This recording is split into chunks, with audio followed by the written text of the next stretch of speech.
So the time has finally come to change the bearings on a new Harvey lathe.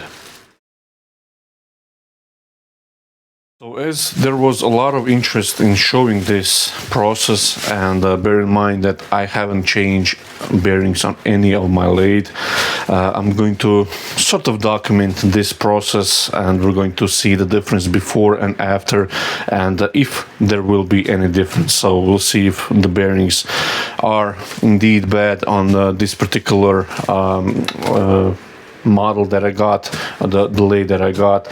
Nevertheless, they did inspect the video and everything. Their engineers at Harvey, and their sort of recommendation was to change out the spindle, entire spindle with bearings. So we have two bearings in front and one at the back here. Now I want to point out for all of you that do have Harvey machines, in my case the customer service was excellent. I only have words of praise for Mr. Logan and Mr. James, both at Harvey Industries. Mr. Logan is for the Europe, I believe. Handle everything. They answered emails pretty much the fastest they can, in the same day usually, and they covered all the shipping cost and custom fees and everything. And this spindle was sent 8 days ago from China, and it arrived today, so I'm super happy about that. Again, if anything goes wrong or anything like that, I just need to report them back, and they will help me out as much as they can. And again, this stuff happens. So it is new machine, it is brand new right from the pallet, but you know, stuff happens. So I'm just glad to hear that the customer service is at that level, so you're not like left alone or anything like that. So you should be covered in that direction. So like I said, I've never changed the bearings on any of my machines, so I won't document every little step, but we're going to do sound comparisons, the best to my abilities to measure it before and after, and we'll see if there is any difference at all. And hopefully there will be. I hope that this is just the bad bearings. Now there is another possibility. I forgot the name of the viewer that actually said that it could be that the servo motor just the microphone just picks up that sound a little bit differently. The sound from the bearings and the motor altogether just is on a maybe different frequency than my workhorse lathe, the Killinger lathe.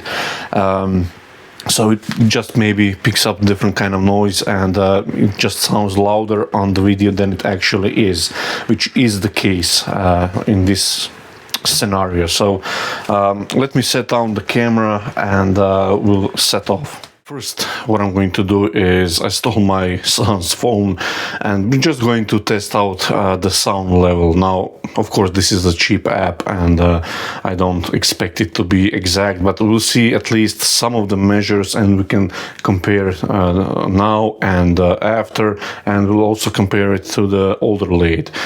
So I'll just be now quiet, and we're going to turn the lathe, let's say, to 1600 RPM. That's the highest that on this spindle pulley the old one will go. So we'll compare it to the same RPM, let's say.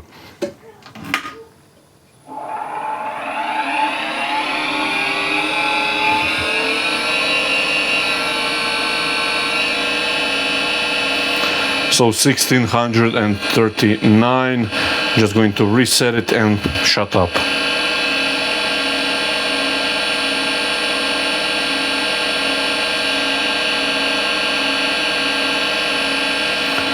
So maximum is, well, I now disturbed it, just reset it again.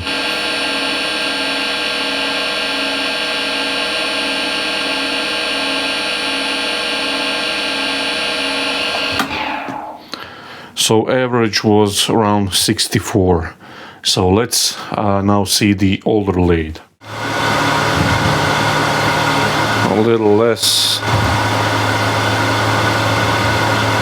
16, 22, that's close enough. I'll try to be the same distance from the spindle.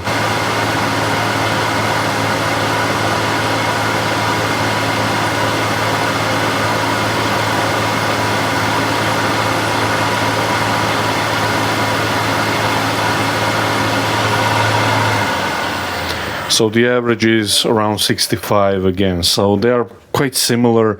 Again, we'll see after we change the spindle here and the bearings and everything, we'll see if there is any difference, so stay tuned.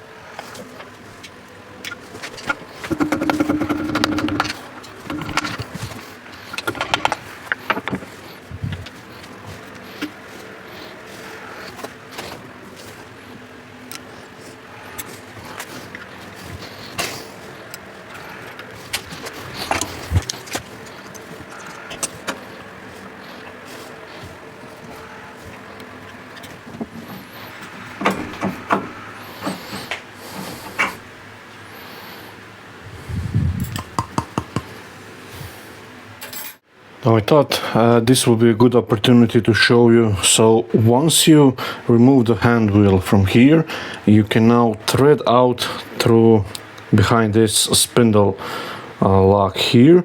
You can thread out the belt here and off the bottom pulley here if you want to change it, if it breaks or anything like that. So it's only less than a 5-minute job just to remove few screws here then you can replace the belt, which is a great design. On this one, let's say you have to change the spindle out, so it's quite annoying, but again, it's a much thicker belt than this one here, but nevertheless I think it's a good design that many others should implement, so it's an easy change in terms of the maintenance or just replacing the belt itself.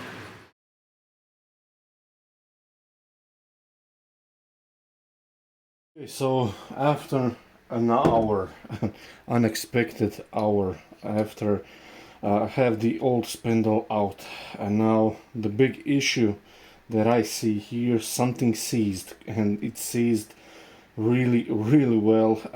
It was so hard to get the spindle rod out. The little washer, this one here, this actually sort of, I'm not sure how to explain this.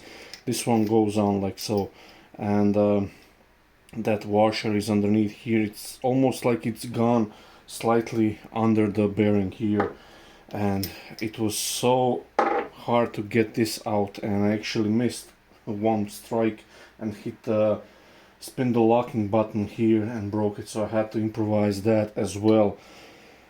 Yeah, so this wasn't a great deal, but I have it out, so I'll try to assemble a new one. The biggest issue that I see here is really lack of space here. It's really hard to remove this spindle locking button, and when you have this pulley in, it's a nightmare. And we'll see now. It's much easier, I suppose, to put it back together, but I should not said that, I think. So yeah, wish me luck. So this key is really important, so keep that one aside. This is a new bearing. This is that nut that we need to take out.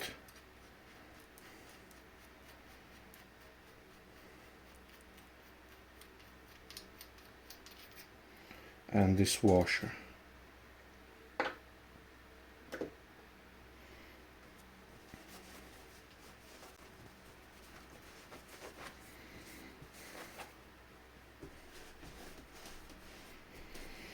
And what I'll do is just lube this a little bit, and the inside where the inside bearing is. So we have one, it's actually here, and two here, on quite a short distance. So first I'll put the inside bearing back. Hopefully it will be a press fit. No, it won't. So what I've done is just quickly turn this cone. This is the exact size of the bearing, so I'll try to tap it in gently as I can. And uniform. And now we'll put the new spindle.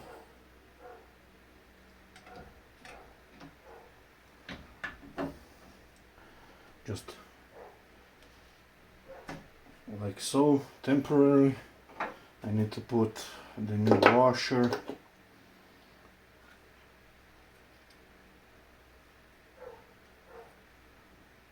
And this new nut.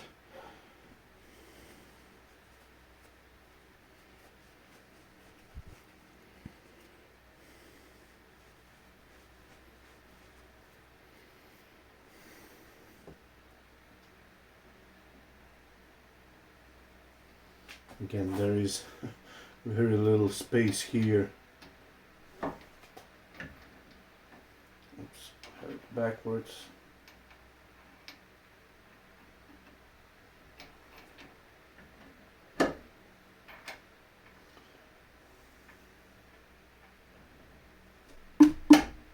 Okay.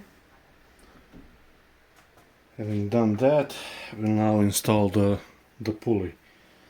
And that's not something that I'm looking forward to. It's such a tight space. I need to pull the spindle out again. There we go.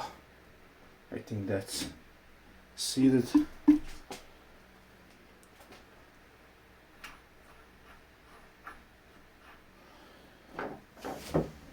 So now gently from the spindle here, tap it in.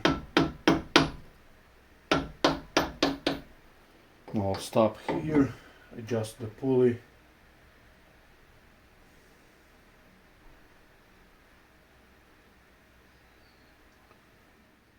Everything looks okay. Continue on.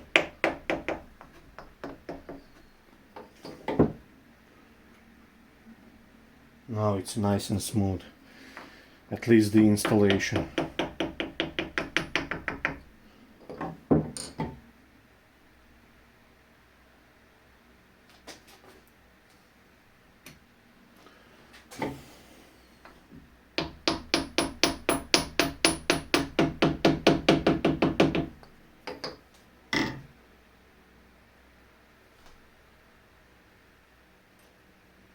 Now I'll just fiddle around with the nut inside and that washer, trying to get it on the thread, and I'll turn you in when I screw that in. But this part, but the opposite, so taking it apart was really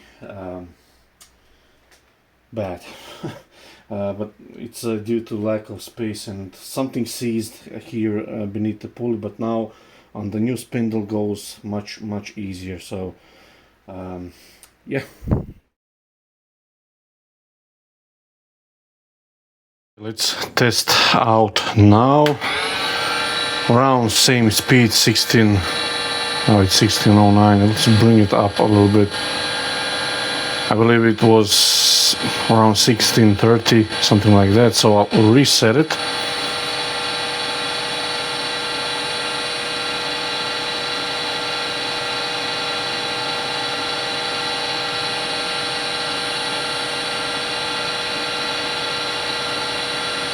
Okay, that's a lot less. It's 57 average and it was 64 if I'm not mistaken the first time. So let's do it one more time.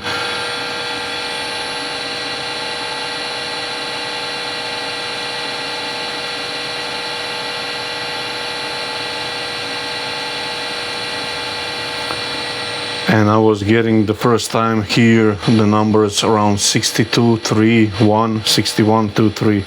Now I'm getting a little less, a lot less.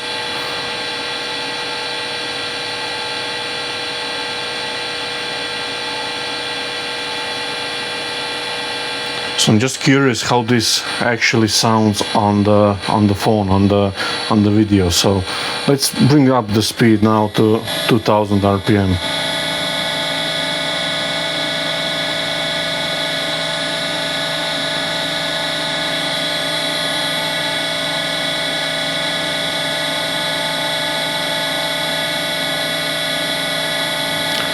Now it's again less than it was before on a slower speed.